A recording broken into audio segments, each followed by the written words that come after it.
खर्च हो ही जाता है लगभग कहीं ना होगा, हो जाता है। बहुत खर्च है। शादी होगा तो समझो नोचौन भमोर हमरे में चेहरा पे दाग रहेगा, नोच दिया है पैसा का दिए, वो तो होबे करेगा। हैं ये बता रही है अपनी बिरादरी को गाली मत दो, ठीक है क्या करेगी।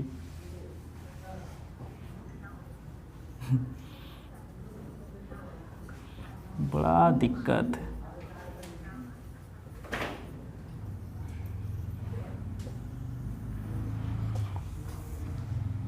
संविधान पढ़ाइएगा सर? कल लेन बता दिए थे कि कल संविधान पढ़ाएंगे। भाग 4 में क्या है रे? सर 3 बताए थे। भाग 3 नहीं बताए। हाँ भाग 3 नहीं बताए। 2 वाले बता दिए। भाग 3 में कौन सी है? सर यही सब पढ़ाए हैं सर। कौन? वो जो जिसका नंबर लिया ना यही सब पढ़ा दिए। कौन सी सब पढ़ा दिए? इधर आइए ना सर। अब हम माइक लगा लिए जाएंगे तो फ़ोन गिर जाएगा, बाद में देख लेंगे।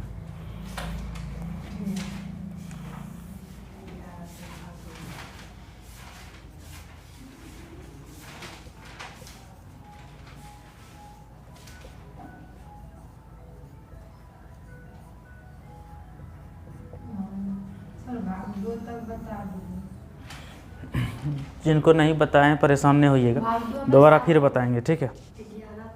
दोबारा फिर बताएंगे। आप लोग का जो जिसका आईडी पासवर्ड जनरेट नहीं हुआ है उन लोगों को साथ लगा करके फिर से बताएंगे। पढ़े हैं सर राष्ट्रपति तक।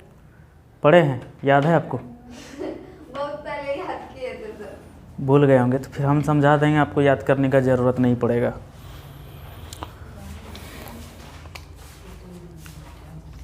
हो गया, निकाल लीजिए कॉपी। अनुच्छेद 12 से 35 मूल अधिकार, इसको किस नाम से जाना जाता है? इसमें सारा मूल अधिकार ही है। क्या है? मूल अधिकार।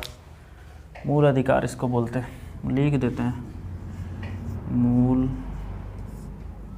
अधिकार। याद करती है तुम तीनों रे? शशिकला तो हमेशा पढ़ने के लिए बैठती है। पढ़ने के लिए बैठती है। जिस दिन 2-4 बात हम बोलते हैं ना यहाँ पे, तब ये 2-4 दिन फिर धो यार सर बोले छे। हमेशा बैठती है सर। सर हम ना मैथ में पढ़े थे, मैथ भी पढ़ाते हैं सर। अभी तो नहीं पढ़ाते हैं मैथ, यहाँ पढ़ने वाला ही कोई नहीं। सर पढ़ाइए सर, सो हम का लोग पढ़ेंगे। सर हमको ना एडवांस चैप्टर का एडवांस नहीं आता है हमको, जो सही बात है।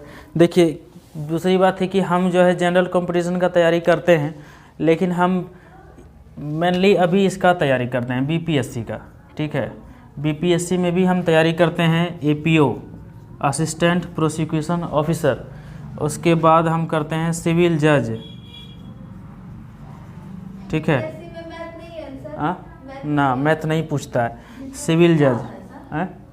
बीपीएससी है Bihar public service commission, Bihar कर्मचारी बिहार पब्लिक सर्विस कमीशन है, ऐसे बोलते हैं उसको बीपीएससी। बी से बिहार, झारखंड में होगा तो जेपीएससी, छत्तीसगढ़ में होगा तो सीएचपीएससी, ऐसे होता है। बीपीएससी और जेपीएससी में लोग आईएएस बनता है, आईपीएस बनता है, रिवेन्यू ऑफिसर बनता है। ये यूपीएससी में भी होता है। तो बीपीएससी और यूपीएससी में देखिए क्या अंतर है। जो सेंट्रल लेवल का होता है ना, वो होता है यूपीएससी, इसका सिलेबस अलग है, ये अलग तरीके से क्वेश्चन पूछता है। और जो राज्य आईपीएस आईएएस बनाता है उसको राज्य का नाम पहले लगता है, यानी बिहार है तो बी पीएससी। पीएससी सब में रहेगा, पब्लिक सर्विस कमीशन। बिहार रहेगा तो बी, झारखंड रहेगा तो जे, केरल रहेगा तो के, कर्नाटक रहेगा तो के ए, ठीक है? देश नहीं भैया, राज्य, ठीक है? ऐसे रहेगा। ये बीपीएससी जेपीएससी है। तो जेपीएससी बीपीएससी में ये सब मैथ नहीं पूछा जाता है, तो इसलिए मैथ हम बहुत कम पढ़ते हैं। मैथ से लगाव नहीं है, हल्का फुल्का मैथ बनाते हैं छोटा मोटा। बुतरू को जब सीबीएसई को पढ़ाते हैं तो मैथ तुमसे बनेगा ही ना, मैथ बनता है, लेकिन इंटरेस्ट नहीं है। ये सब में इंटरेस्ट, पढ़ते रहिए मन लगेगा।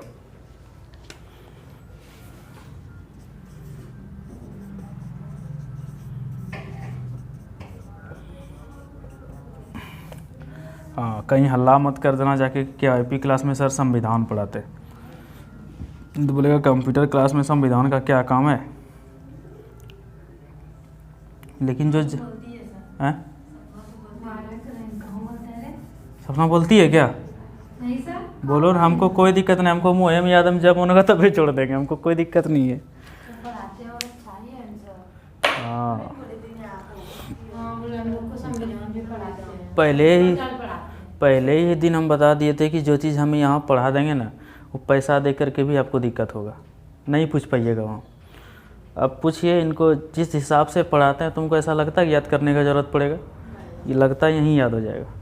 ठीक है, चलिए अब बहुत गप हो गया। भारत का संविधान 12 से 35 अनुच्छेद तक, भाग 3 मूल अधिकार। ठीक है, अनुच्छेद 12 जब पढ़ेंगे तो अनुच्छेद 12 में कहता है कि इसमें राज्य की परिभाषा दी गई है। किसकी? राज्य की जो परिभाषा है वो बताया गया है कि राज्य की कौन कौन सा है। अब आप इसमें कन्फ्यूज करिएगा कि राज्य किसको बोलते हैं। राज्य का मतलब है, देखिए कोई अगर सरकारी बिल्डिंग है, सरकारी ऑफिस है, तो वो अपने आप में एक राज्य है। अपने आप में क्या है?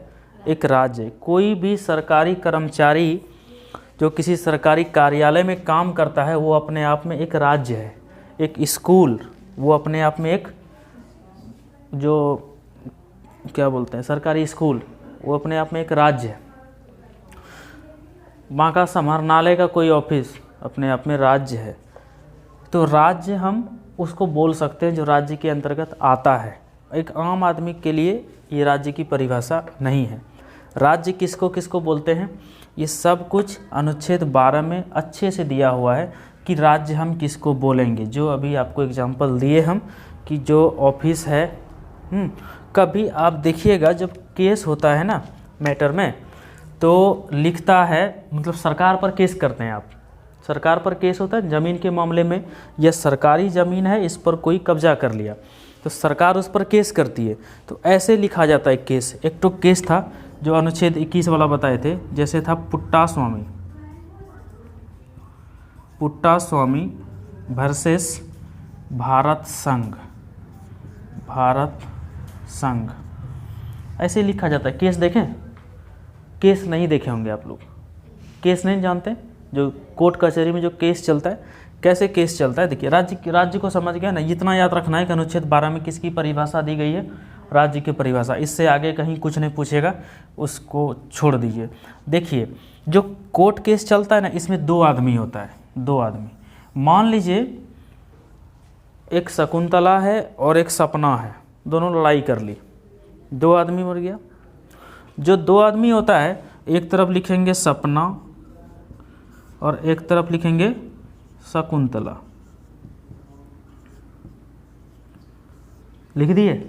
तो इसके और इसके बीच झगड़ा है, ये कहने का मतलब है केस 2 आदमी के बीच में होता है।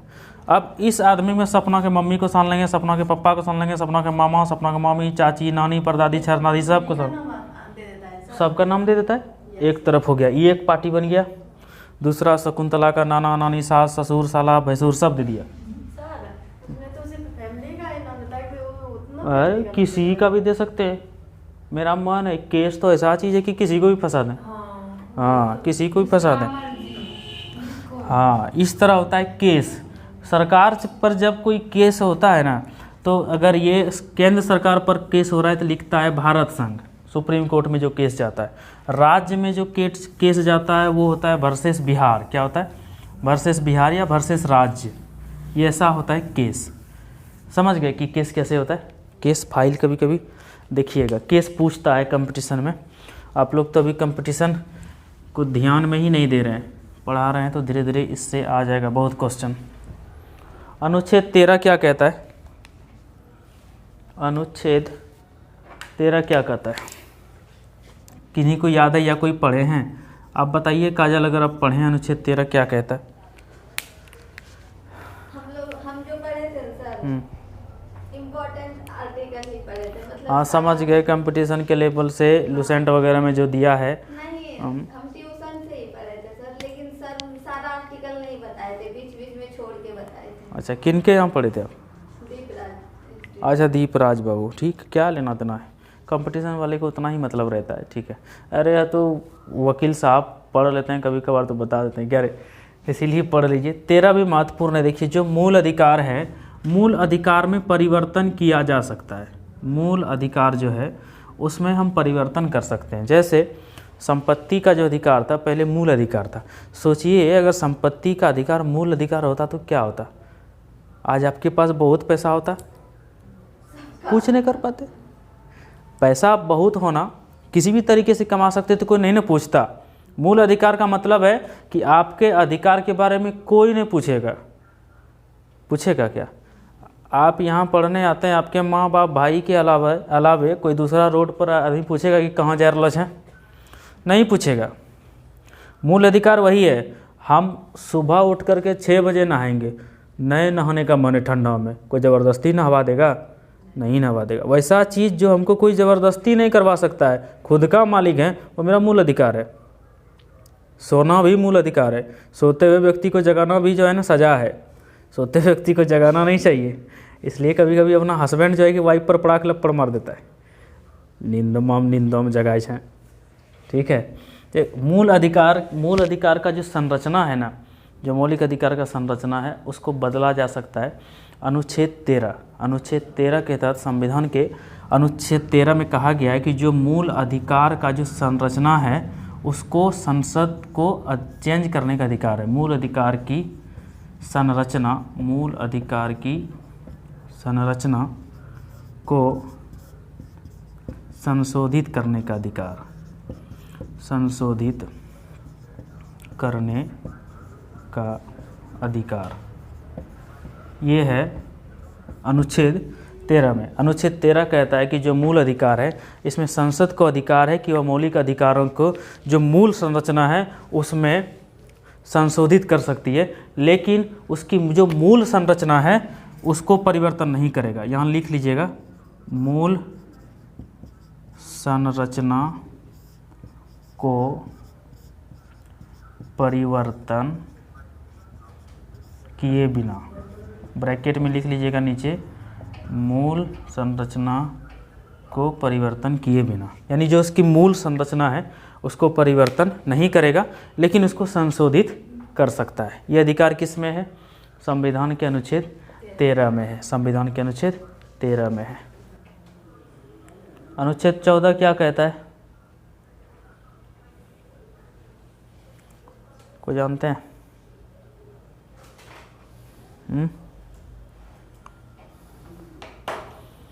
कोई पढ़े हैं? नहीं पढ़े हैं? नहीं पढ़ी भी नहीं है, इसीलिए दिक्कत होता है। देखो, अनुच्छेद जो 14 है बहुत महत्वपूर्ण है। लिख लिए? मिटा दें?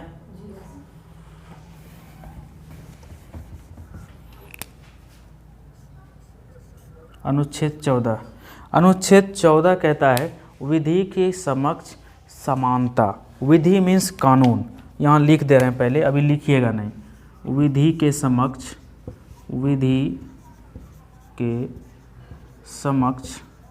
समानता क्या बोलता है? विधि के समक्ष समानता। विधि मतलब कानून। ये जो कानून है ये सबके लिए बराबर है। दुनिया में जितने भी नागरिक हैं सबके लिए कानून बराबर है, लेकिन इसमें कौन कौन सम्मिलित नहीं है? बता सकेंगे कि कौन कौन इसमें सम्मिलित नहीं है? बताइए। जो राज्य का जो गवर्नर होता है, राज्य का गवर्नर मीन्स राज्यपाल। जो राज्य का गवर्नर होता है वो इससे बाहर है। विधि के समक्ष समानता से राज्य का गवर्नर बाहर है।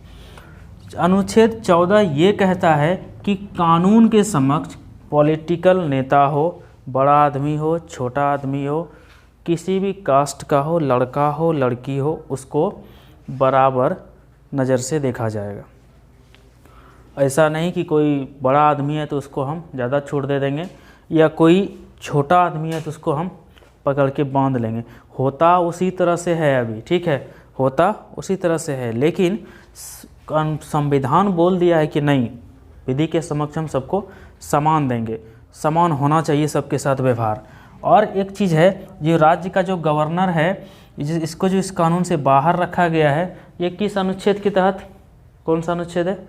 अनुच्छेद किस में है बताइए? 361 में है क्या? अनुच्छेद 361। 361 का एक विशेष प्रावधान होता है।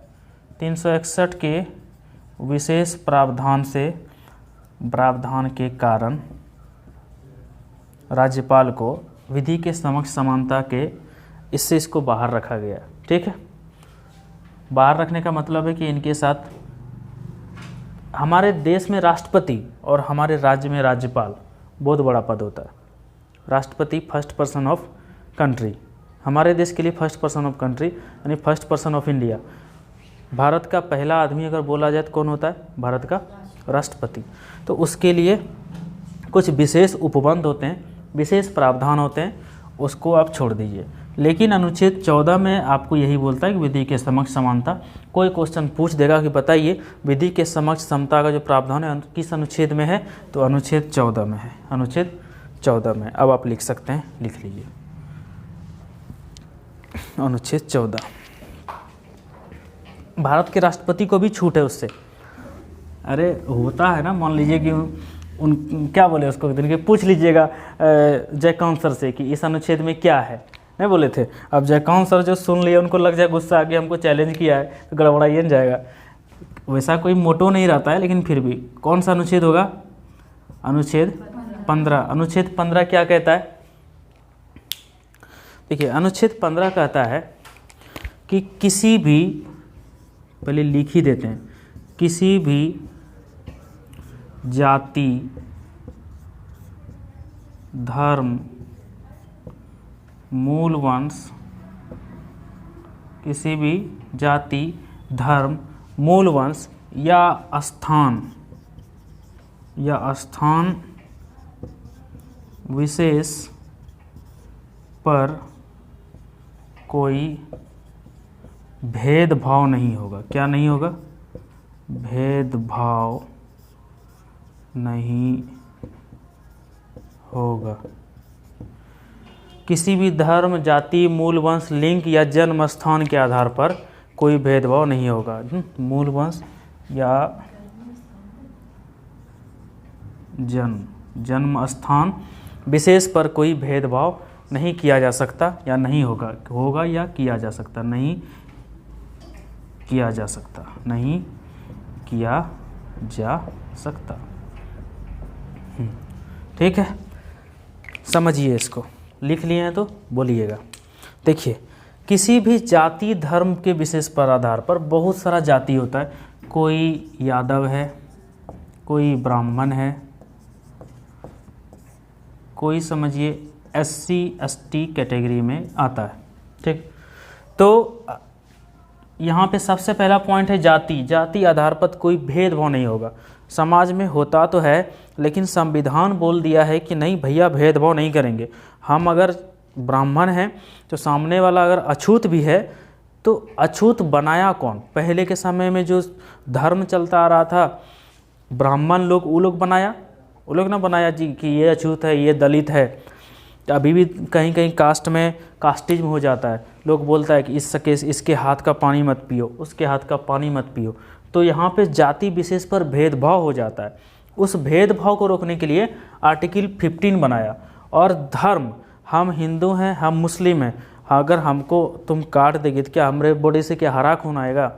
या तुमको अगर किसी जो कोई मुस्लिम कैंडिडेट हैं उनको अगर उनका हाथ काट दें तो क्या पीला कलर का ब्लड आएगा? नहीं आएगा। तो हमारे खून में वही ब्लड है, वही हीमोग्लोबिन है, वही आयरन है, वही RBC है, वही WBC है। तो जब हमारे खून में सब कुछ एक ही है, हाथ हमको भी दूठो है, जो हम काम कर सकते हैं वो भी वही काम कर सकता है। तो फिर भैया धर्म विशेष पर भेदभाव किस बात का? कोई भेदभाव नहीं। तो संविधान बोला नहीं, भेदभाव नहीं करना है हिंदू मुस्लिम में। तीसरा मूल वंश। मूल वंश पर होता क्या है कि तुम किस वंश के हो, तुम किस वंश के आधार पर भेदभाव करने लगता है लोग। इसका वंश अच्छा नहीं है, इसका दादा परदादा खराब था, इसका नाना नानी खराब था, इस टाइप का परनाना छरनाना खराब था, उससे दादा नाना मेरा पैदा हुआ होगा तब पे चला जाएगा। तो उस मूल वंश के आधार पर भी कोई भेदभाव नहीं करेंगे, वो बता दिया अनुच्छेद 15। जन्म स्थान होता क्या है कि किसी को जन्म स्थान पर भेदभाव होता है। हम यहाँ कहीं और के रहने वाले हैं, हम कहीं और जाके रह रहे हैं, वो बोलेगा तुम यहाँ पैदा हुआ था क्या, झगड़ा उगड़ा हो जाता है, पारिवारिक बात हो, घर में हुआ है वहाँ रहो, ऐसे बोलता है लोग, बोलता है ना। तो छोटा मोटा चीज़ है, लेकिन बहुत बड़ी बड़ी बातों में भी जन्म स्थान पर विवाद हो जाता है। तो उसके लिए अनुच्छेद 15 बनाया कि भैया नहीं होना चाहिए। तो सब कुछ के लिए भेदभाव नहीं होना चाहिए, उसके लिए अनुच्छेद है। ऐसे याद रखिएगा इसको, जहाँ जाति का मैटर आ जाए, जहाँ झगड़ा का मैटर आ जाए, जहाँ मुस्लिम हिंदू का मैटर आ जाए, ओह अनुच्छेद 15 वायोलेशन कर रहा है। वायोलेशन मीन्स उसका तुम मजाक उड़ा रहा है, समझ नहीं रहा है उसको। हमारे देश में कोई भी कानून अगर बनेगा, आईपीसी बनेगा, सीआरपीसी बनेगा, पुलिस के लिए बनेगा, आईटी एक्ट के लिए बनेगा, तो उसके लिए जो मेन आधार है वो है भारत का संविधान। ये बता दिया, इस किताब से कुछ भी चीज़ बाहर नहीं जाएगा, चाहे कोई भी नियम बने इसको ही ध्यान में रख करके बनाया जाता है। चाहे वो इंफॉर्मेशन टेक्नोलॉजी का है नहीं हो, किसी भी प्रकार का नियम कानून हो, इसको देख करके बनाया जाता है। जीएसटी बनाया, उसके देख करके जीएसटी समझते हैं आप लोग? पूरा गुड्स एंड सर्विस टैक्स नहीं समझते हैं, बता देंगे कभी जीएसटी का क्लास ले लेंगे तो समझ गए। अनुच्छेद 15 कहता है किसी भी जाति, धर्म, मूल वंश, जन्म स्थान विशेष पर कोई भेदभाव नहीं होगा, भेदभाव नहीं किया जा सकता। ये किस अनुच्छेद में है? अनुच्छेद 14 में क्या है? विधि के समक्ष समानता, यानी कानून के सामने सब क्या है? बराबर है। इसीलिए कानून का पट्टी बंद रहता है। इन्हें देखता है कि हमारा मामा एक दादा है, वो आँख पे जो काली पट्टी है वो उसका मतलब है कि हम किसी को नहीं देख रहे हैं, सब मेरे लिए बराबर है। तो अनुच्छेद 14 में विधि के समक्ष क्षमता, ये क्वेश्चन पूछता है, इसको याद रखिएगा। और अनुच्छेद 15 में किसी भी जाति, धर्म, मूल वंश या जन्म स्थान पर कोई भेदभाव नहीं होगा। भेदभाव शब्द जहां आ गया अनुच्छेद 15, ध्यान रखिएगा। जाति हो जाए, मूल वंश हो जाए, किसी भी आधार पर हो जाए, वो हो गया अनुच्छेद 15। अनुच्छेद 12 क्या कहता था? राज्य की परिभाषा। ठीक है, चलिए अब अनुच्छेद आइए 16 पर।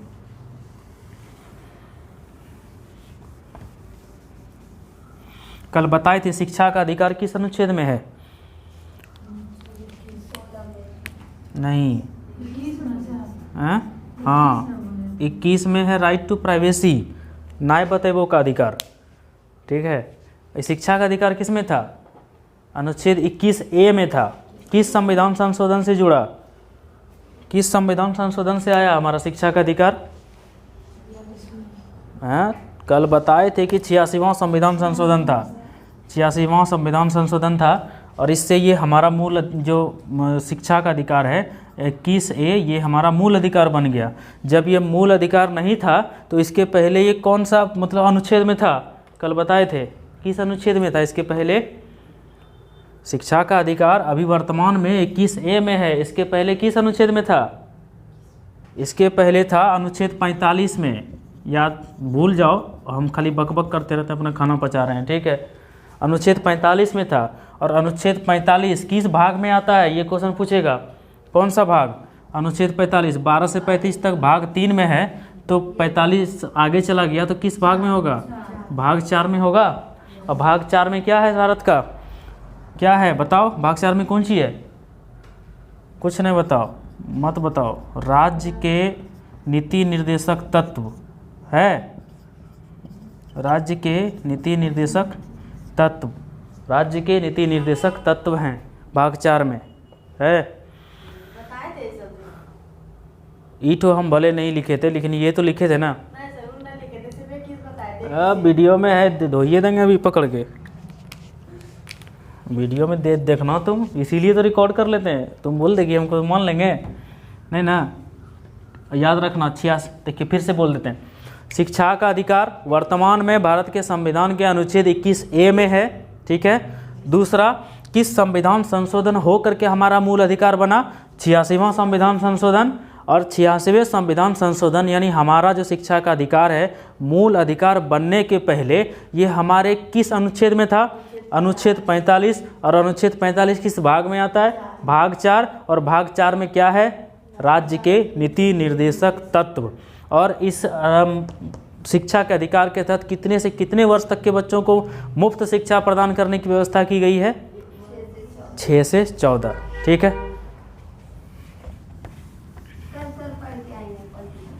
हाँ पढ़ के आइएगा तब तो हमको और आसानी होगा, कोई दिक्कत नहीं है। अनुच्छेद 16 में क्या कहता है? देखिए अनुच्छेद 16 में कहता है कि लोक नियोजन में जो अवसर होता है, लिखिए लोक नियोजन, लोक नियोजन, लोक नियोजन में किसकी समानता? अवसर की समानता। इसको कोई समझा सकते हैं? अवसर की समानता, ये कोई समझा सकते हैं कि इसका मतलब क्या हुआ? लोक नियोजन की अवसर की मतलब समानता या रोजगार की समानता। वही जैसे कि वैकेंसी सब आएगा उसमें सबको समान अवसर मिलेगा। हाँ, अब देखिए यहीं पे वायोलेशन होता है किस चीज़ का? इसको लिख लीजिए, लोक नियोजन में अवसर की समानता या रोजगार की समानता। इसको हम समझाते हैं, समझ लीजिए। देखिए कोई भी वैकेंसी आती है, राज्य में आए, केंद्र में आए, कहीं आ जाए, तो यहाँ पे बोलता है कि हम सबको बराबर क्या देंगे? रोजगार देंगे, सबको बराबर देंगे। इसी जगह पे ना आरक्षण का वायोलेशन हो जाता है। ठीक है, आरक्षण जो है किसी किसी का वायोलेशन हो जाता है। झगड़ा इसी जगह से स्टार्ट होता है कि जब अनुच्छेद 16 बोलता है कि हम रोजगार में सबको समान रूप से देखेंगे, तो फिर यहाँ पे SC, ST, OBC कैटेगरी कहाँ से आ जाता है? तो फिर आरक्षण की बात क्या आती है? होता है ना कि हम OBC कैटेगरी के हैं, SC कैटेगरी को ज़्यादा छूट है, ST कैटेगरी को ज़्यादा छूट है, OBC को कम छूट है, जनरल को छूट ही नहीं है ना ऐसा? तो यहीं पे बार झगड़ा होने लगता है कि संविधान 16 बोला अनुच्छेद की लोक नियोजन में हम अवसर की समानता देंगे, तो फिर आप आरक्षण रोस्टर लागू करके ये क्यों आप बता रहे हैं लगभग सबको कि इसको हम इतना रोजगार देंगे, उसको इतना रोजगार देंगे, इसको इतना रोजगार देंगे? ठीक है, यहाँ पे झगड़ा झंझट हो जाता है। लेकिन कहता है इसका उपबंध बताएंगे कि आरक्षण क्या है, किस विशेष से काम करता है। जब आरक्षण पूरे बताएंगे, व्हाट इज रिजर्वेशन, तब हम बताएंगे आपको। ठीक है, अभी इतना याद रखिए कि अनुच्छेद 16 में बोलता है कि जो लोक नियोजन है इसमें हम अवसर की समानता और रोजगार की समानता आपको हम प्रदान करेंगे। ठीक, कोई दिक्कत नहीं। अनुच्छेद 17 में क्या है? अनुच्छेद 17 बताइए, बहुत छोटा सा है, लुसेंट जो भी पढ़ा होगा उतना तो उसको याद रहेगा, उतने सा याद ही रखना है आपको। मेरे तरह LLB नहीं करना है जो आपको पूरा पढ़ना है। ठीक है, बताइए अनुच्छेद 17 में क्या है? अनुच्छेद 17 नहीं है, अस्पृश्यता का अंत है, अस्पृश्यता का अंत। अब आप समझाइए हमको क्या होता है अस्पृश्यता? छुआछूत। क्या होता है? छुआछूत होता है। तो छुआछूत कैसे कैसे छुआछूत होता है, किस किस के बीच होता है बताओ। देखो जब तक मुंह नहीं खुलेगी ना तो हम माइक यहाँ आकर के वीडियो में के तुमको खड़ा कर देंगे। बोलो। हाँ, जाति पर ही होता है, जाति पर होता है, या कोई बीमारी में हो गया या और कुछ हो गया। तुमको लुसेंट का बुक दिए थे ना, तुम पढ़ी? जैसे का तैसे रखा होगा, अभी हो तुम बोलो तो नहीं पढ़ी होगी। जब पढ़ी होगी तो तुम हिस्ट्री पढ़ती है तो बताओ, शुरू से पढ़ी? प्रागैतिहासिक पल पढ़ी? झूठ बोलती है। हिस्ट्री में सर हम ना आधुनिक भारत नहीं पढ़े हैं, बाकी इधर पढ़े हैं। हाँ, अच्छा तो हम हिस्ट्री स्टार्ट किए हैं, प्रागैतिहासिक काल हम बता दिए हैं। ठीक है, प्रागैतिहासिक काल बता दिए, सिंधु सभ्यता से स्टार्ट करेंगे। तो सिंधु सभ्यता जब पढ़ाएंगे तो आप उसको देख लीजिएगा। ठीक, अस्पृश्यता का अंत मतलब छुआछूत, इतने याद रखिएगा। क्या है इसको? छुआछूत। छुआछूत नहीं मानेंगे, अभी भी मानते हैं छुआछूत। घर में कोई या बाहर में कोई आदमी मर जाए तो डोम को मां मानता है, सटिया नहीं छूती जमाए, सटिया नहीं छूती जमाए। छुआछूत अभी भी है, लेकिन संविधान ये 17 कहता है कि भैया अस्पृश्यता को अंत करो, छुआछूत हटाओ। किस अनुच्छेद में?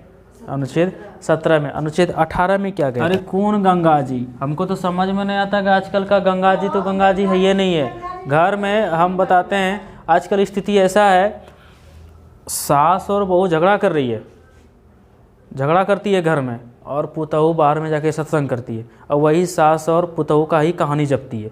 हमको समझ में नहीं आता है। अरे कम से कम अपना घर देख लीजिए, उसके बाद आप सत्संग में जाकर के दूसरे को सुनाइएगा क्या? यहाँ बहुत तरह का समस्या है। कल इसी मैटर पे तो बात उठ के ढेर दूर चला गया।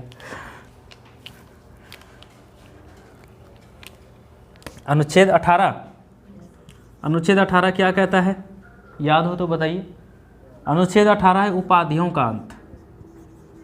उपाधियों का अंत, उपाधियों का अंत, इतने सा लिखिए, बहुत बड़ा नहीं लिखना है। उपाधियों का अंत, इसको समझिएगा, हम समझाते हैं। उपाधियों का अंत का क्या मतलब है? पहले जब हिस्ट्री पढ़ते थे उसमें सबका एक अलग अलग उपनाम होता था, उपाधि होता था। याद है? जो राजा सब होता था, किसी को बोलते थे महाराजा धीराज है ये। उस तरह की उपाधि हमारे संविधान में बोला है कि आप उपाधि नहीं ले सकते, आप उपाधि नहीं ले सकते। यहाँ तक कि अगर किसी को विदेश में पुरस्कार मिलता है ना, या विदेशों से कोई पुरस्कार प्राप्त करना होता है, तो उसके लिए आपको राष्ट्रपति से अनुमति लेनी पड़ेगी। राष्ट्रपति आपको अनुमति देगा तब आप कोई पुरस्कार ले सकते हैं दूसरे देशों से। लेकिन हमारे यहाँ किसी भी प्रकार के जो उपाधि हैं वो चीज़ सब भारत का संविधान बोला नहीं, इसको अंत कर दो, इसको अंत कर दो। इसीलिए कोई उपाधि नहीं है हमारे यहाँ, कोई उपाधि नहीं। उपाधि मतलब एक उपनाम, आपको उस नाम से जाना जाएगा। समझ गए? जैसे कि पुराने समय में, जैसे क्या मान लीजिए लाल बहादुर शास्त्री, किस नाम से जानते हैं? चाचा, चाचा बोलते हैं उसको? नहीं, चाचा तो नेहरू जी को बोलते हैं। लाल बहादुर शास्त्री को क्या बोलते थे? अरे छोड़ दीजिए, सरदार वल्लभ भाई पटेल लीजिए, इससे अच्छा एग्जाम्पल कुछ नहीं होगा। सरदार वल्लभ भाई पटेल, हम इसका ले लेते हैं, सरदार वल्लभ भाई पटेल। तो ये सरदार है ना, ये उपाधि है। क्या है? उपाधि है। और उपाधि किसने दिया था? सरदार की उपाधि कहाँ की महिलाओं ने? बारदोली की महिलाओं ने दिया था। कहाँ की महिलाओं ने दिया था? बारदोली की महिलाओं के द्वारा बाल गंगाधर तिलक को ये उपाधि दी गई थी। लेकिन भारत के संविधान बनने के बाद बोला नहीं, उपाधि का हम अंत करते हैं, किसी को कोई उपाधि नहीं देंगे। अनुच्छेद 18 में लिख दिया, उपाधि को हम अंत करते हैं, अंत हो गया। अब छोटा मोटा पुरस्कार लेने के लिए भी जाकर के राष्ट्रपति से बोलना पड़ता है, राष्ट्रपति जी हमको बताइए, हम पुरस्कार लेना है, एक चिट्ठी लिख के दीजिए। तब जाकर के अनुमति लेकर के बाहर में जाकर के इसको उपाधि जाकर के वो भी उपाधि नहीं लेता है, उपाधि नहीं पुरस्कार, क्या पुरस्कार लेता है, उपाधि नहीं ले सकता। उपाधियों का अंत है, खत्म। अनुच्छेद 18। अनुच्छेद 19 में क्या कहता है ये बताओ, बताइए कोई। अनुच्छेद 19, अनुच्छेद 19 और अनुच्छेद 20 में क्या है? अनुच्छेद 19, अनुच्छेद 19 में क्या है? प्रेस की स्वतंत्रता। ऐसा नहीं है कि प्रेस की स्वतंत्रता है तो पेपर वाला ही छाप सकता है, पेपर वाला ही बोल सकता है, ऐसा कोई बात नहीं है। ऐसा कोई बात नहीं है कि इसमें पेपर वाला ही छाप सकता है, ठीक है। इसमें बोलने की स्वतंत्रता भी आती है, सबको बोल सकते हैं, बोलने की स्वतंत्रता आती है, नाचने की स्वतंत्रता नहीं आती है। हड़ताल जो करता है ना लोग, हड़ताल करने की स्वतंत्रता नहीं है। प्रदर्शन कर सकते हैं, हड़ताल नहीं कर सकते हैं। हड़ताल और प्रदर्शन दोनों में अंतर है। वही तो हड़ताल में होता है चुपचाप बैठ के नए काम करो, प्रदर्शन में होता है हो हल्ला करना है सरकार के विरुद्ध। जैसे पेट्रोल का दाम बढ़ जाए तो हम हल्ला कर सकते हैं, प्रदर्शन कर सकते हैं कि मेरे पॉकेट में पैसा नहीं है, आप इतना मेरे पास बोझ मत दीजिए। वो प्रदर्शन होकर के तब सरकार पेट्रोल के दाम को घटा देगी। लेकिन हड़ताल का मतलब है कि आप सरकारी कामकाज को भी डिस्टर्ब कर रहे हैं या बंद कर रहे हैं, ठीक है। बोलने की स्वतंत्रता है, ये मीडिया प्रेस मतलब मीडिया की स्वतंत्रता, इतना हो गया अनुच्छेद 19 में। मतलब बोलने टाइप का जो भी स्वतंत्रता है वो अनुच्छेद 19 में है, ठीक है। अनुच्छेद 19 में कई पार्ट है। एक तो और क्वेश्चन पूछ देगा, अब बताइए कि झंडा फहराने की स्वतंत्रता किस में है? बताइए तो, झंडा फहराने की स्वतंत्रता बताइए। ये तो शायद भाग 4 में है सर। नहीं, इसी में है। झंडा फहराने की स्वतंत्रता अनुच्छेद 19 में ही है। अनुच्छेद 19 बोलता है कि आप झंडा फहरा सकते हैं। इसलिए आप देखिएगा कोई भी आदमी अपने छत पर तिरंगा झंडा को फहरा सकता है, देखे होंगे। इसीलिए इसकी प्रेस की स्वतंत्रता है, बोलने की स्वतंत्रता है, मीडिया की स्वतंत्रता है, झंडा फहराने की स्वतंत्रता है। कुछ भी आप बोल सकते हैं। आज गाली दे देता है लोग, किसी को ख़राब लगता है, लेकिन कोई मना कर रहा है क्या? नहीं भैया, तुमको बोलने का स्वतंत्रता है। दो लेडीज जब लड़ती है तब बोलने की स्वतंत्रता का पूरा तहस नहस हो जाता है तो खत्म हो गया अनुच्छेद 19 उस पर। अभी भी तुम लोग अभी नहीं ना बोलती है रे।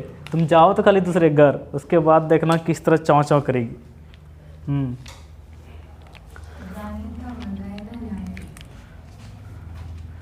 अनुच्छेद 19 कर लीजिएगा प्रेस की स्वतंत्रता, और ये जितना लिखे हैं ना इसको कर लीजिए अनुच्छेद 19(1), ठीक है।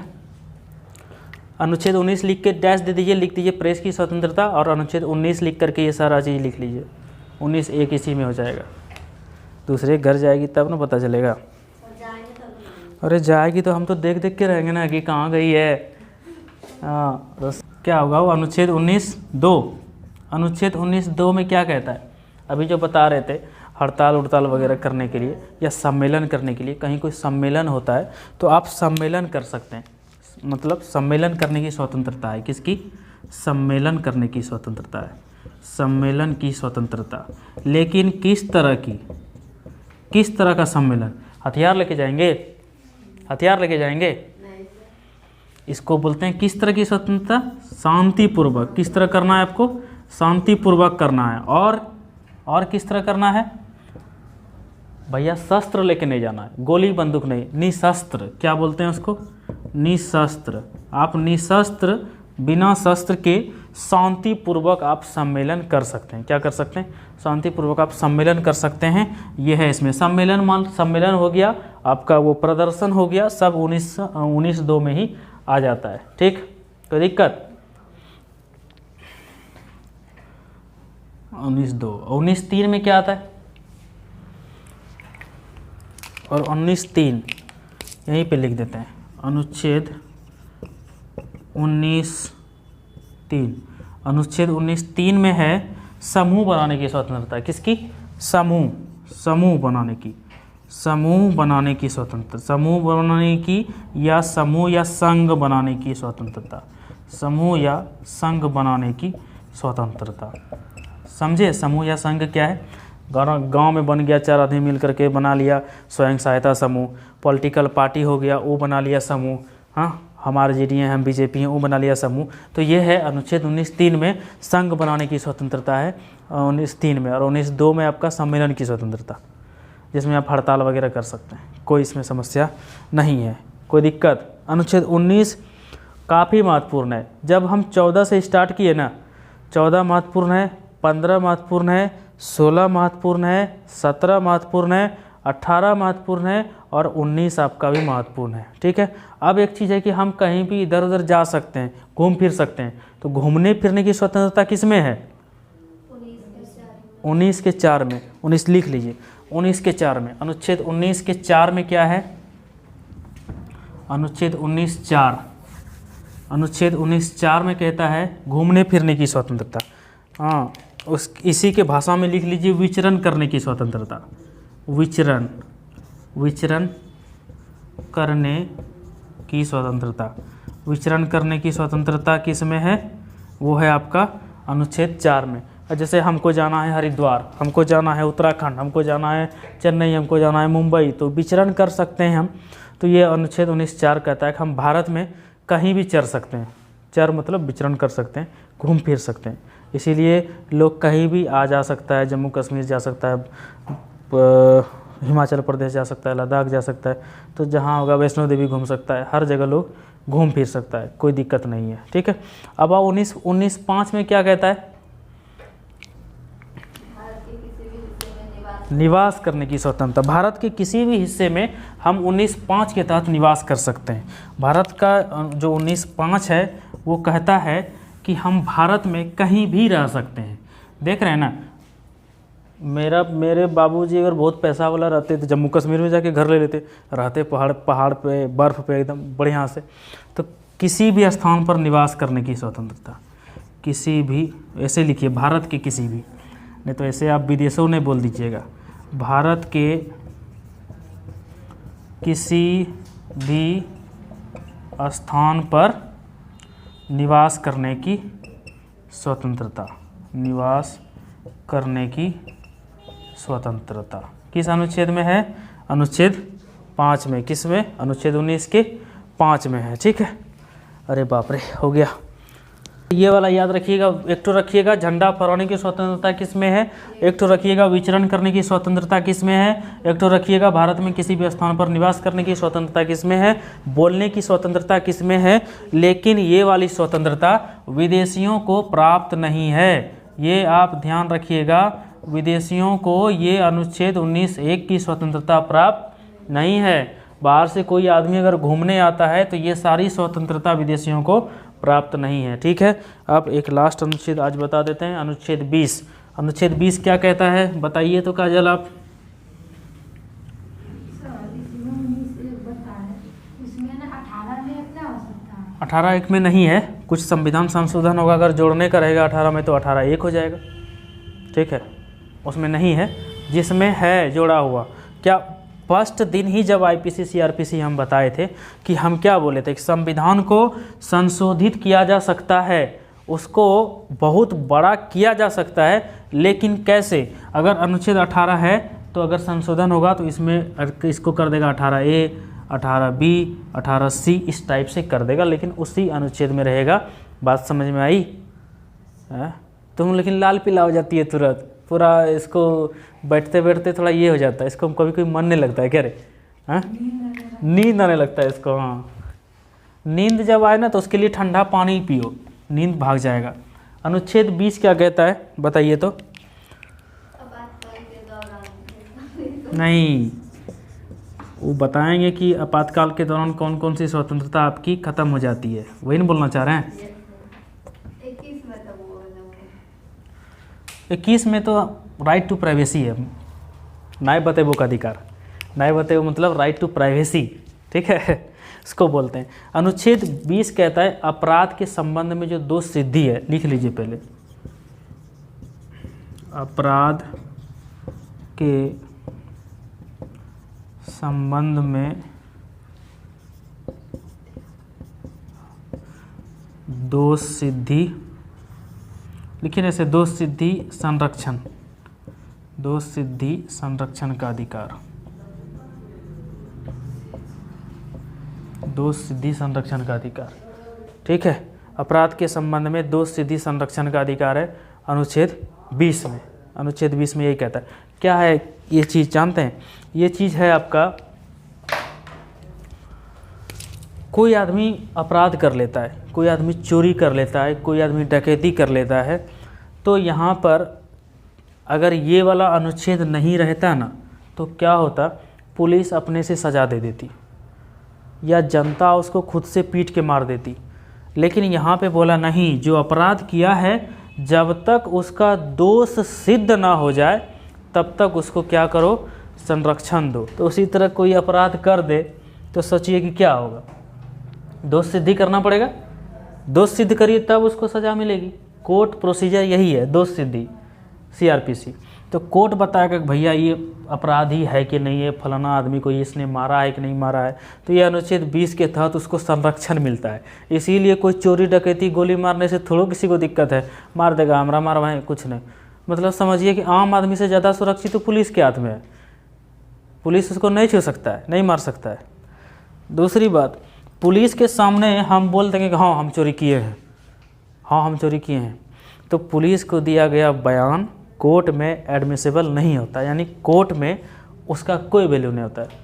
पुलिस का इतने काम है, फलाना आदमी को मार दिया, जाओ उसको उठा पकड़ के लाओ, पकड़ करके 24 घंटा रखो, 24 घंटा में अगर तुम उसको छोड़ना चाहो तो छोड़ दो, अगर वो बहुत ज़्यादा अपराध में FIR तुम दर्ज कर लिए हो तो उसको 24 घंटा में कोर्ट में पेश करो, फिर उसको जेल भेज देगा कोर्ट से, फिर चार्जशीट बनाएगा पुलिस छानबीन करके, फिर चार्जशीट लाओ, फिर उसको उठा करके यहाँ लाओ, उसके बाद फिर उसको सजा। उस तरह चर्चा चलते रहेगा, सेशन चल रहा है, कोर्ट चल रहा है, जहिया सिद्ध होगा देखा जाएगा, तब तक वो जेल में खा रहा है मस्ती से।